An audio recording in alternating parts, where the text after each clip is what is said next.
그 성능에 플러스해서 우리가 자랑하는 거는 우리는 실적합니다. 그렇죠. 만들어가지고 지금 작전을 띄고 있다.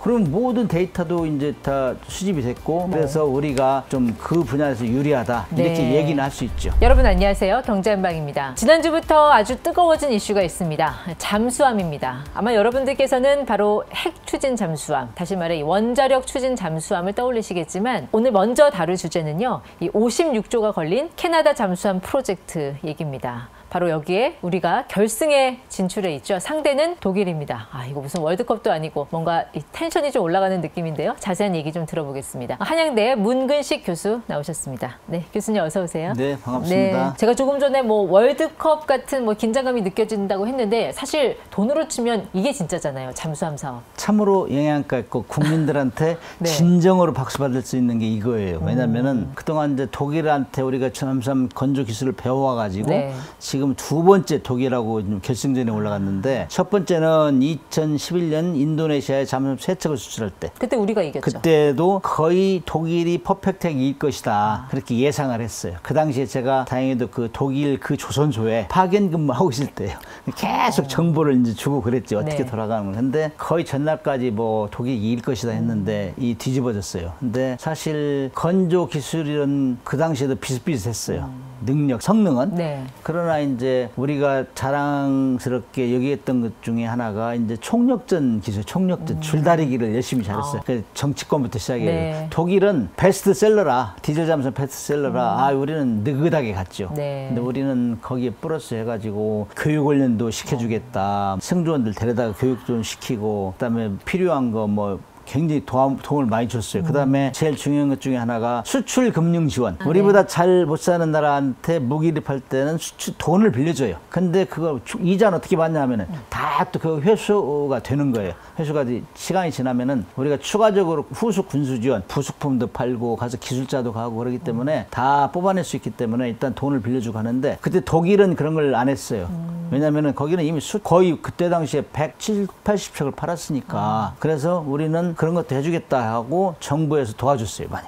그래가지고 그게 결국에는 우리가 이기는 기회가 됐는데 아무튼 이번에 그때 얘기해가지고 독일이 이제 이 상당히 서륙을 하려고 지금 많이 준비하고 있는데 이번에 캐나다 또 그렇게 됐어요. 캐나다 한 달 반 중에 숏 리스트라고 하는데 마지막 2개가 올라왔어요. 그 6개 정도 국가가 경쟁을 했는데 예선에서. 뭐 프랑스도 있었고 스웨덴도 있었고. 그런데 우리가 두 나라가 경쟁이 올라가지고 지금 첨예하게 대립하고 있는데 선생님하고 제자하고 그래서 거기는 이제 서륙을 꿈꾸고 우리는 다시 리턴 매치 갔는데 여기서 이기면 그때보다 훨씬 등치가 크니까 등치가 크니까 사제지간에 비유하셨는데 사실 독일이 우리의 잠수함 스승이죠. 어떻게 보면 우리가 90년대 초부터 독일 잠수함 들어오지 않았습니까? 그렇죠. 그때 이제 라이센스 생산을 했던 거잖아요. 처음에 첫 배는 가서 우리가 OJT 언더잡 트레이닝 해가지고 승조원 플러스 기술자들이 배 맡아 기어다니면서 다 확인하고 우리를 굉장히 두려워했어요. 너무 열심히 하니까. 그러니까 라이센스 생산은 사실 그 기술을 구체적인 것까지 다 알려주진 않잖아요. 설계도를 가져다가 그 설계도를 보고 사온 원자재 그걸 다 조립하고 배치하고 하는 거예요. 그래서 생산하는 엔지니어들이 눈으로 보고 그걸 외워서 밤에 막 연습했다고. 이제 그거는 이제 독일에 있을 때, 독일에 있을 때 우리가 하도 질문도 많이 하고 복사지도 많이 쓰고 전기도 많이 쓰고 해가지고 귀찮아했어요. 그럴 정도로 해가지고 우리가 많이 습득을 했죠. 그래서 우리한테 우리 때문에 피해본 것도 좀 있어요. 그동안 뭐 160척을 팔면서 우리같이 막 달라붙어 한 나라가 별로 없어요. 뭐 고장나도 고장난지도 모를 정도로 뭐 남미 모 국가 같은 게 그랬는데 우리는 굉장히 선생님을 괴롭혔죠. 그런 덕분에 우리가 2011년에 이길 수 있었고 거기다가 플러스 해가지고 우리는 실질적으로 한반도 환경은 굉장히 독일보다 텐션이 강하잖아요. 우리 북한하고 계속 맞닥뜨리고 있으니까 그래서 정신 바짝 차리고 운영하고 문제가 생기면 즉시 교체하고 이러다 보니까는 우리 성능이 독일 것보다 업그레이드가 됐죠. 독일은 우리랑 붙으면 항상 여론전 많이 하잖아요. 이 나토 국가들 상대로. 근데 캐나다가 또 나토 국가라서 과연 이들의 이 심리전을 어떻게 극복할지. 제가 독일에 토탈 5년 반 있었는데 지금같이 나토가 뭉친 적이 없어요. 막 지금 나토 방위기금을 1,500억 유로를 만들자. 그래서 우리가 수출 금융 지원 해주잖아요. 폴란드 무기팔 때. 그런 거 우리가 해줄게. 외부에 기대지 마. 우리끼리 계속 방산 라인을 다시 살리자. 이런 분위기가 막 올라오고 있는데 캐나다는 또 나토 국가잖아요. 그래서 네. 지난번에 캐나다 총리가 독일에 갔는데 환대를 해줬고 그래서 아무튼 똘똘 뭉치고 있어요. 그런 네. 것들은 우리를 굉장히 의식하기 때문이고 우리는 반대로 캐나다는 태평양 국가다. 미국하고 힘을 합치고 있고 그다음 파이브 아이즈 들어가 있고 네. 그다음 우리 중국을 견제하기 위해서 우리 잘 지내자. 이런 이제 어떤 정치적인 면에서는 이렇게 우리하고 비등하게 하고 있고 네, 중요한 거는 파이브 가이즈 말고 파이브 아이즈. 파이브 아이즈는 미국, 영국, 캐나다, 뉴질랜드, 호주. 네. 이게 이 미국의 그야말로 앵글로 색슨족 자기들 식구들. 네. 근데 이제 그런 걸 어떻게 타파할 것이냐 보면은 원래 무기 체계나 잠수함은 네 가지 정도가 경쟁 요소가 첫째는 가격, 두 번째 성능, 세 번째는 납기. 납기는 그렇죠. 조달 능력이에요. 언제까지 그다음에 납품할 것이다. 나머지는 이제 최근에 와서 강해졌어요, 이게. 절충 교역. 60조 원, 아까 56조는 어디서 얘기 들었는지 모르겠는데 처음에 60조 원 했는데 네. 사실 백값이 한 18조에서 20조 정도 되고 나머지는 후속 군수 지원이에요. 부속품 팔고 뭐 가서 공장 지어주고 뭐 이런 것들인데 아무튼 그 절충 교역을 하면은 56조 또는 60조에 상당하는 반대급부. 네. 그것이 절충 교역인데 그거는 뭐 공장도 지어줄 수 있고 뭐 기술 이전도 해줄 수 있고 중국 같이 네. 반칙을 하면 중국은 태국에 우리하고 경쟁 붙었었는데 너는 잠수함 두 척 사면 한 척 더 줄게 이 정도는 있다. 지금 결승에 올라가 있는 우리나라 잠수함이 장보고 3. 장보고 3. 그래서 네. 장보고 1, 2, 3를 설명하면은 장보고 1은 독일에서 가져온 1200톤짜리 조립 생산한 거. 장보고 2는 독일에서 가져온 1800톤짜리 이것도 조립 생산한 네. 원자재는 독일에서 가져왔어요. 그래서 독일제라고 할 수 있죠. 그렇죠. 우리가 조립 생산했고 그래서 18척은 독일에서 가져온 거. 그것을 수리하고 또 역설계, 리엔지니어링 하죠. 그런 걸 다 고민해가지고 언제까지 우리가 독일에서 올 거야. 이제 자체적으로 만들자. 네. 그래가지고 한 2008년도부터 만들어낸 잠수함이 잘 아시다시피 명품 잠수함 도산 안창호함이에요. 예. 잠수함은 3척씩 만들어내요. 우리 같은 경우는 미국은 막 수십 척씩 만들어내는데 그 배치 1 그러면은 3,000톤급 배치 1 하면 3,000톤짜리 3척을 얘기하는 거예요. 이거는 묶음 다발 그런 뜻이. 한 묶음은 뭐 개발하는데 거기서 이제 운용해보고 어떤 성능 개량 요소가 있으면 거기 다 반영해가지고 두 번째 배치, 그 네. 배치 2에서 업그레이드 시키는 거예요. 그런 개념으로 무기체계를 발전시키는데 그렇죠. 이번이 배치 3죠. 예. 지금 캐나다에 제시한 거는 배치 2예요. 3,000톤짜리 배치 2. 그래서 여기에는 우리 배치 1보다 좀 성능이 업그레이드 되어 있었어요. 도산 안창호급 세척보다 좀 업그레이드. 거기는 이제 리튬 이온 전지가 들어간다고. 그러니까 지금 말씀하시는 게 배치가 BATCH고 이번에 나가는 게 배치 2인 거죠. 예. 배치 2는 배치 1에 비해서 몇 가지 성능이 향상됐어요. 그것이 이제 120년 동안 써왔던 납축전지라고 있다. 물속에서 납축전지로 다니거든. 건전지. 사람 큰 거, 몸만한 큰 게 있어요. 그거 수백 개 있어요. 이번에 잠수함에. 리튬 전지로 바뀐 거 그래서 아니에요? 리튬 전지로 예. 그걸 바꿨어요. 배치 2부터. 그래서 캐나다에 하는 것도 그런 것들이죠. 그래서 거기하고 네. 그다음에 AIP 예. 공기 불연 추진체계가 들어가고 그러니까 공기 불용 추진 체제, 공기가 필요 없이 추진체. 예. 간다라는 거예요. 네. 그래 추진체계가 들어가고 독일에 비해서 없는 게 이제 수직 발사가 있는데 이거는 뭐 실어줄 수 있고 캐나다가 네. 요구하면 필요 없으면 안 실을 수 있어요. 그러니까 AIP가 필요한 게 디젤 잠수함은 연료를 자막 충전하기 능력이 위해서, 많이 떨어지죠. 그렇죠. 연료 충전을 위해서 네. 수중으로 좀 올라왔다 해야 되는데 이 AIP가 있으면 그걸 좀 상쇄할 수 있다라는 거 아니에요? 디젤 잠수함은 수상항해, 물 위에 항해할 때는 디젤 엔진은 차에도 있잖아요, 우리. 그런 엔진을 돌려가지고 네. 옆에 부착된 발전기를 돌려요. 발전기는 전기를 생산하잖아요. 네. 전기를 이제 이 사람 몸만한 수백 개의 축전지에 충전을 시켜요. 네. 물 위에서 항해할 때는. 그런데 잠수함 물 아래에 있어야 정상이잖아요. 물 아래 들어가면은 그 충전된 배터리 가지고 기동을 하니까 예.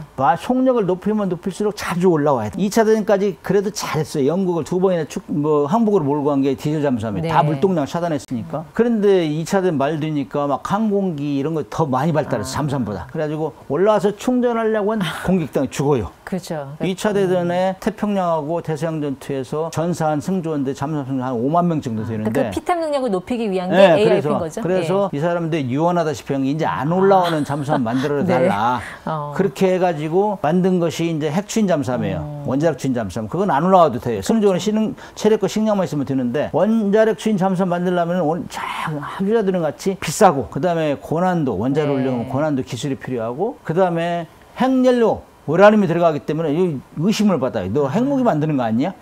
정치적으로 압박을 받는다고. 그쵸. 그래서 핵 추진 잠수함, 원자력 추진 잠수함을 갖고 싶어 하나 돈 그런 문제 때문에 못 가지. 그걸 진짜 공기가 없어졌어요. 그건 공기가 진짜 네. 공기가 필요 없는 잠수함인데 그러니까 자막 능력이 네, 무제한이다. 그거를 못 따라가는 브릿지 개념으로 한 게 AIP라는 거예요. 네. 그래서 에어 인디펜던트 프로펄전 네. 공기 불효 추진체. 그래서 그거는 이제 특수한 전지를 우리 같은 경우에 특수한 전지를 사용해 가지고 저속에서 네. 한 11km 이상에서 기존 디젤 잠수함이 저속에서 움직일 때는 한 일주일 정도 이렇게 예. 견딜 수 있는데 그거를 사용하면은 저속에서 2주를 연장시킬 수 있어요. 한 3주 그러니까 가는 거예요? 3주 토탈 조용히 저속에서는 3주까지 네. 견딜 수 있죠. 그러나 태생적으로 디젤 잠수함이기 그렇죠. 때문에 네. 원자력 추진 잠수함은 따라갈 수 없죠. 네, 교수님 말씀 정리하면 이제 장보고 3가 진출해 있는 이 사업은 재래식 잠수함 사업이고 AIP라는 것을 통해서 피탑 능력을 강화했고 그리고 자만 기간을 3주 정도로 늘렸고 자 다만 이제 독일 같은 경우는 아직 실전 배치한 경험이 없는 페이퍼 썸마린이잖아요. 우리는 이미 실전 배치돼 있고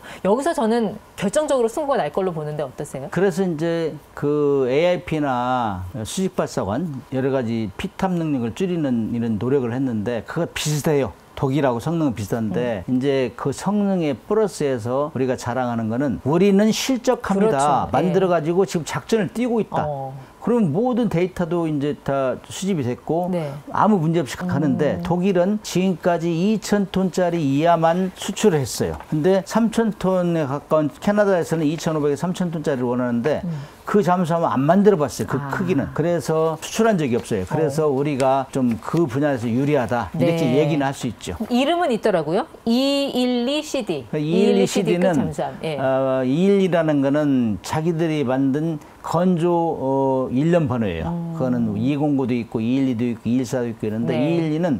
212CD는 노르웨이 공동으로 지금 개발을 하는데 네. 그거를 이제 독일에 이제 먼저 배치해 가지고 하려고 했는데 캐나다에서 가능한 빨리 줘라 하니까 아 그러면 먼저 가져가라 하면서 그것도 하나의 장점을 내보내고 있어요. 지금. 그렇죠. 근데 실질적으로 안 만들어졌으니까. 근데 이제 아무리 그렇게 네. 빨리 해도 우리는 불지의 회사 하나오션과 HD 현대 중공업 있잖아요. 그러니까 듀얼 코어잖아요. 그러니까 힘을 합하면은 거기다 빨리 할 수 있죠. 그렇죠. 곱하기 2는 할 수 있는 거 아닙니까? 두 그래서 개니까. 그런 면이 강점이 될 수 있고 그다음에 이제 아까 말씀드렸지만 절충교육 여기서 이제 많이 승부가 날 거라고 봐요. 근데 독일은 무서운 게 우리 스댕이라고 하잖아요. 스테인리스로 이제 잠수함을 만들면 이게 기뢰를 피할 수 있도록 소재가 되잖아요. 심도가 네. 낮은 바다에서는 기뢰가 많이 부설돼 있어요. 예. 2차 대전 때 쓰라린 경험이 있거든. 그래서 독일은 비자성체, 스테인리스는 전기가 안 통하잖아요. 그렇죠. 그래서 그걸 이용해서 기류나 이런 걸 자연스럽게 다닐 수 있다. 캐나다도 천혜니까 그걸 사용해라 하는데 그건 비싸요, 배가. 또 그냥 비싼 건 단점이 될 수 있죠. 네. 그런 면에서는 어떻게 작용할지 모르겠는데 그러니까 스댕은 심도가 낮은 거죠. 우리 한 장보고급은 300m까지 내려가지 않습니까? 그거는 심도가? 이제 천혜에서 주로 사용하고 예. 아직까지 독일은 비자성체 잠수함을 외부에 깊은 심도에서 운용한 경험은 없어요. 주로 그렇죠. 예. 발티케나 그 대서양에서 운용했기 때문에 그거는 크게 장점이 되지는 않을 것 같은 생각이 들어요. 어쨌든 기뢰에 감응되지 않는 잠수함이라는 면에서는 독일제가 갖는 강점이 있다. 그러나 비싸다. 독일은 2027년까지 자기네들이 만들어 주겠다라는 거거든요. 그 페이퍼에 나와 있는 대로. 우리는 우리야말로 그냥 바로 가능한 거 아닙니까? 언제든지 만들어 줄 수 있는 거 아니에요? 이미 실전 배치가 돼 있으니까. 바로 가라고 막 얘기하면 갈지도 모르겠는데 물리적으로 그렇게는 안 돼요. 물리적으로 그렇게 안 되고 설계도가 있는 잠수함은 최소한 5년 이상은 해야 돼요. 네. 한 60개월에서 72개월 정도? 이 정도 이제 조립 생산이 돼요. 그렇기 때문에 독일은 노르웨이하고 둘이 협력하기 때문에 네. 그걸 좀 가능한 당겨주겠다 이렇게 약속을 하고 있지만은 거기 되면은 뭐 우리는 또 밤잠 안 자고 할 수도 있는 것이고 네. 그거야 뭐 이기기 위해서는 별 수를 다 쓰겠죠. 그럼 독일은 스탱으로 해서 감응이 안 된다고 하면 우리도 내세울 거 있지 않습니까? 우리는 디가우싱 장비가 있어서 이게 자기장을 상쇄하는 그런 시스템을 갖추고 있으니까 얼마든지 뭐 독일하고 경쟁할 만할 것 같은데 그 부분에 있어서 감응하는 정도에 따라서는 스텐이 좀 유리하긴 유리하죠. 디가우싱보다는 네. 우리는 전기를 흘려가지고 전선에 전기를 흘려가지고 그런 자기를 없애버리는 그걸 소자장비라고 하는데 그거는 전통적인 방법이고 네. 독일은 근데 이제 가격이 더 올라가니까 그러면은 불리하다 얘기할 수 있죠, 우리보다. 네. 결국 어떻게 보면 청출어람이라고 해야 될까요? 우리가 90년대 초만 해도 이제 독일제를 갖다가 이제 라이센스 생산을 했는데 지금은 오히려 독일과 거의 맞먹는 수준까지 아니면 상대적으로 우위에 있는 수준까지 와 있으니까요. 그래서 프랑스 같은 나라들이 독일한테 막 대놓고 디스한다고 그러더라고요. 너네 도대체 뭐 한 거냐? 한국한테 다 가르쳐줘서 이렇게 된 거 아니냐? 그런 원성을 많이 듣는다고 하던데요. 프랑스는 사실 경쟁 국가 독일하고도 그래서 이제 프랑스는 또 네덜란드에 팔고 브라질 팔고 그래서 이 캐패시티가 지금 안 돼요. 그러니까 우리가 참여 안 했는데 차라리 독일이 땄으면 좋겠다 그런 편을 들겠죠. 네. 근데 너네 다 모든 걸 가르쳐주고 그랬냐? 그냥 가르쳐 준다고 다 받아들이는 사람이 뭐 훌륭한 학생이고 네. 가르쳐 주지 않는 것도 찾아내는 게 훌륭한 학생이죠. 네. 그거야 뭐 어쩔 수 없는 것이고 우리가 부지런하고 영리해서 그런 건데 그걸 어떻게 커버할 거예요? 예. 근데 프랑스도 사실 잠수함 강국이잖아요. 그러니까 재래식 잠수함에서 보통 1등을 독일, 2등 프랑스, 3등 러시아. 네. 4등을 놓고 우리하고 좀 다른 나라들하고 왔다 갔다 그렇죠. 하죠. 네. 네. 주로 우리하고 어디가 판 좀 실적으로 예. 실적으로 우리하고는 최근에 들어 중국하고 경쟁했죠. 중국하고 경쟁했는데 중국이 이겼어요. 태국 거. 근데 좀 날림공사 비슷하게 해가지고 네. 두 척 사면 한 척 죽게 해가지고 막 태국이 좀 속았다. 예. 원래 디젤 엔진을 독일 걸 쓰기로 했는데 그것이 독일에 판매가 안 돼가지고 그걸 중국 걸 쓰면서 난리가 났었죠. 속였다 막 해가지고 뭐 계약을 파기하느니 뭐 그랬는데 네. 아무튼 디젤 잠수함 수출은 시장은 지금 굉장히 커가고 있어요. 예. 왜냐하면 지금 뭐 지구상에 한 528척, 530여 척이 있는데 그 중에 절반 정도는 이제 교체하는 이런 단계에 있기 네. 때문에 이거 있는 캐나다 잠수함 이것만 수출하면은 잠수함 시장을 1등을 하고 이겼는데 두 번이나. 그러네요. 예. 원래 3번 해서 결판이 나는데 3세판. 2번까지 이기면 더 안 하잖아요. 근데 캐나다가 제시한 항속거리가 한 6,000km가 좀 넘거든요. 그거는 배가 크면은 기름을 많이 실을 수 있어요. 근데 우리가 그거 충족할 수 있나요? 그거는 다 충족하고 그런 거를 충족 안 하면 거기 숏 리스트에 안 들어가요. 그건 캐나다가 원하는 건 다 이미 충족하니까. 네. 그러나 우리는 실적선을 가지고 충족한 거고 독일은 페이퍼. 그러니까 아직 없는 잠수함을 가지고 충족하는 거란 말이죠. 그렇기 때문에 캐나다가 그건 판단해야 되고 네. 그리고 캐나다 장교들이 수없이 왔어요. 캐나다 총리도 왔고 그러는데 캐나다 잠수함 장교 출신들은 딱 보고 이거 타야 되겠네. 이걸 사야 되겠네. 네. 이렇게 강조를 한대요. 그러나 정치권들이 또 결정해야 돼요. 예. 그래서 정치권에서는 눈치를 보는 거예요. 나토 눈치도 보고 이 미국 눈치도 보고 그러면서 그래서 안타깝다 이거예요. 우리가 볼 때는 그 눈빛을 보면은 캐나다 장교들은 뭐 박수를 치면서 이 정도면 정말 대단한 잠수함이다 네. 하고 환호성을 치른다 이거예요. 그런데 정치권들은 좀 약간 표정 관리를 한다는 얘기를 듣고 있어요. 그러니까 캐나다가 워낙 땅이 어마어마하게 큰 나라인데 북쪽으로 가면은 옆에 알래스카 있고 또 그 옆에 러시아가 있고 해안선이 가장 긴 나라잖아요. 그렇기 때문에 이 자국의 어떤 영해 방위를 좀 선점하려는 차원에서 이번에 이 캐나다 잠수함에 그렇게 큰 돈을 쓰는 건가요? 캐나다는 그동안 미국하고 형제 국가, 미국이 51주로 하락했잖아요. 트럼프가 그 정도로 친밀하게 지냈는데 요즘 분위기 안 좋던데 트럼프 캐나다. 일기 때부터 트럼프는 아메리카 퍼스트를 외쳤으니까 왜 방위비 퍼주냐, 왜 도와주냐 해가지고 압박을 많이 우리한테도 압박했고 캐나다한테도 너희들 이제 독자적으로 방어해 그래가지고 압박을 했어요. 그래서 이제 해군력, 공군력, 육군력을 키우고 있는데 그런 와중에 이제 한 잠수함이 먼저 키우자. 수상함보다는 잠수함이 그래도 가성비가 낫지 않느냐. 물속에서 상대를 위협하기 때문에 네. 그래서 잠수함 전력을 먼저 지금 대거 12척까지 확보하겠다 그런 계획을 가지고 있어요. 미국의 압박이 엄청 심했었어요. 네. 어쨌든 교수님께서 말씀하신 게 결국은 절충교역에서 승부가 날 거다. 자, 우리는 캐나다하고 뭘 주고받아야 여기서 이길 수 있을까요? 그래서 이제 그것도 하나의 영업 비밀이라 얘기를 안 해줘요. 지금 머리를 쥐어짜고 있을 거예요. 양국 영업하는 사람들이. 네. 그러나 뭐 기술 이전을 많이 요구할 것이고 그다음에 뭐 캐나다가 필요한 공장을 지어달라 한다든지 그다음에 교육훈련 시설, 뭐 정비 시설 이런 여러 가지 있을 거예요. 근데 이제 상대가 부족한 걸 빨리 캐치해가지고 그거를 보완하는 차원. 독일은 이런 거 잘 못해. 우리는 잘할 수 있어. 이런 게 이제 있어야 되는데 네. 저한테도 아이디어를 제출하라는데 제가 뭐 직접 당사자도 아니고 자기들이 뭘 써야 되는데 네. 자꾸 물어보더라고. 아마 그런 면들이 있는데 이 절충교육이라는 건 기업은 성능과 이 가격을 결정하는 거고 네. 납기하고 근데 정부가 절충교육 많이 도와줘야 돼요. 가서 교육훈련을 완벽하게 그렇죠. 시켜준다든지 예. 우리한테 이 파견해서 내가 다 가르쳐 줄게. AS도 잘해줄게. AS는 소문이 나 있어요. 한국이 잘하기로. 잘하기로. 폴란드 이 그렇죠. 무기 팔면서 엄청 잘해줘가 소문이 난 거예요. 그래서 뭐 유저 클럽까지 생길 정도로 네. K9 저수포 같은 거는. 그래서 그런 것도 하나의 우리가 캐나다의 힘을 우리가 앞으로 확장하려면 그런 것도 해야 돼요. 그래서 네. 어떤 식으로 절충격을 할 것인가는 하나의 샘플이 될 것이고, 그다음에 이제 캐나다는 해군뿐만 아니라 육공군도 키우려 해요. 그럼 우리는 평상시에 전 시간인 평상시에 가장 빠른 시간 내에 군사력 건설을 가장 균형되게 한 나라가 우리 한국이에요. 네. 우리는 막 북한하고 계속 경쟁하면서 그래서 캐나다가 하려고 한 거 그 토탈 솔루션을 제공해라. 무기의 처음 시작부터 폐기할 때까지 관리하는 그런 방안, 그 다음에 육공군도 필요하면 K9 저수포 K2 전차 이거 공급하겠다. 그래서 짧은 시간 내 육해공군을 고루 건설해 주는데 적극적으로 도와주겠다. 네. 이런 것들을 하면은 이익이 되겠죠. 그렇죠. 아무튼 캐나다 섭섭하지 않게 이 제조사하고 방사청하고 손발 잘 맞춰서 해야 될 것 같습니다. 이 북극 항로를 지키는 잠수함, 과연 캐나다는 누구의 손을 잡을지 문근식 교수와 함께 알아봤습니다. 네, 오늘 대담 여기서 마무리하겠습니다. 고맙습니다.